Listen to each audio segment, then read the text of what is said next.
बिस्मिल्लाहिर्रहमानिर्रहीम। अस्सलाम वालेकुम रहमतुल्लाह। आप देख रहे हैं UAE उर्दू न्यूज़ और मैं हूं सत्ता लगारी। खबरों की तफसील की तरफ जाने से पहले एक रिक्वेस्ट, अगर आप मेरे चैनल पे पहली बार आए हैं तो प्लीज़ चैनल को सब्सक्राइब कर दीजिए और साथ बेल के आइकॉन के ऊपर भी क्लिक कर दीजिए। अब चलते हैं खबरों की तफसील की तरफ।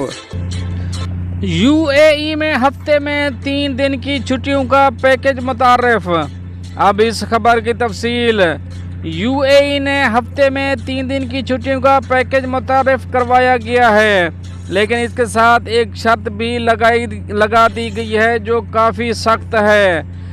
अरब इमारात हुकूमत ने वफाकी शोबों में काम करने वालों को ये सहूलत मुहैया की है कि जो मुलाजमीन मुल्क के अंदर लेकिन असल दफ्तर से दूर फ़राइसर अंजाम देते हैं वो हफ्ते में सिर्फ 4 दिन काम कर सकते हैं। ताहम शर्त यह है कि वो 4 दिन के दौरान 10 घंटे काम करेंगे।